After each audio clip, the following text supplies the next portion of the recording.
মুহূর্তের প্রধান অতিথি এবং বিশেষ অতিথিবৃন্দ এবং শিশুনিলয় ফাউন্ডেশন এর বাস্তবায়নে আমাদের এখানে চাকরি নিয়োগগত কর্মকর্তা এবং উস্তাদবৃন্দ এবং সামনে বসে থাকা সমস্ত শিক্ষানবিশ ভাই ও বোনেদের সবাইকে জানাই আসসালামু আলাইকুম এবং আন্তরিক শুভেচ্ছা।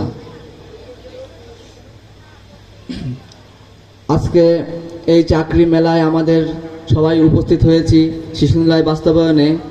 আমার জীবনের কিছু কথা আপনাদের মাঝে তুলে ধরতে চাই, কারণ আমরা তো সবাই এখানে যারা শিক্ষানবিশ আছি সবাই তো বেকার ছিলাম, চাকরির কোনো উদ্দেশ্য ছিল না।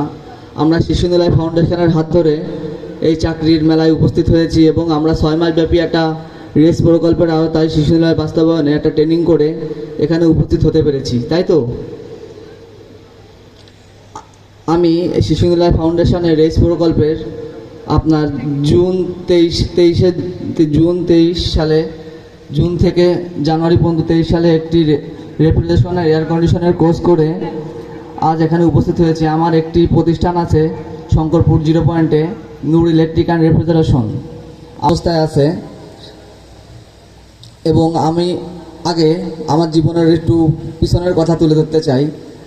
আমার জীবনে আমি যখন 23 সালের আগে কর্মহীন অবস্থায় ঘুরে বেড়াচ্ছিলাম, জীবন চলার পথ বড় কঠিন হয়ে পড়েছিল, অন্ধকার ঘন জীবন ছিল, কারোর সামনে মুখ তুলে কথা বলতে পারতাম না, কারণ আমরা তো হাতের কাজ জানি না।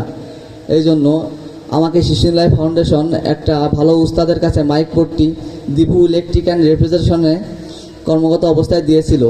সেখান থেকে আমি 6 মাস ব্যাপী কাজ শিখে আজ এখানে এসে কথা বলতে পারছি। সেখানে আমার কাজ করা অবস্থায় আমার অনেক ভুল হয়েছে, কিন্তু আলমগীর হোসেন দীপু ভাই আমাকে কোনো বড় কথা এবং কোনো অপমানজনিত কথা বলেনি এবং শ্রদ্ধেয় বড় ভাইয়ের মতো আমাকে হাতে ধরে কাজ শিখিয়েছে।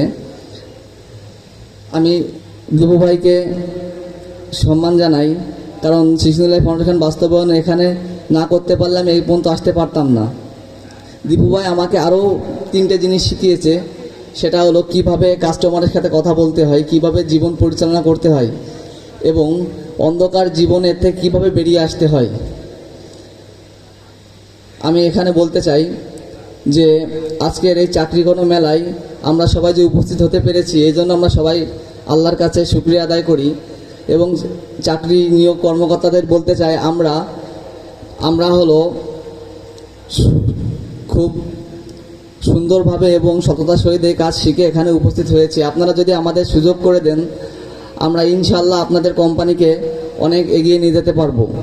এবং আমাদের আশা করি এখানে যত শিক্ষানবিশ ছাত্রছাত্রী ভাই ও বোনেরা আছে, তারা তাদের উস্তাদের কাছ থেকে খুব সুন্দরভাবে আর কি কাজ শিখে এখানে উপস্থিত হয়েছে, তাদের নিজের যোগ্যতায় কাজ শিখে এখানে উপস্থিত হয়েছে, তাদের সুযোগ করে দিয়েছে শিশুনিলয় ফাউন্ডেশন। আমি আশা করি তারা শিশুনিলয় ফাউন্ডেশনের প্রতি কৃতজ্ঞতা থাকবে এবং কৃতজ্ঞতা রাখবে।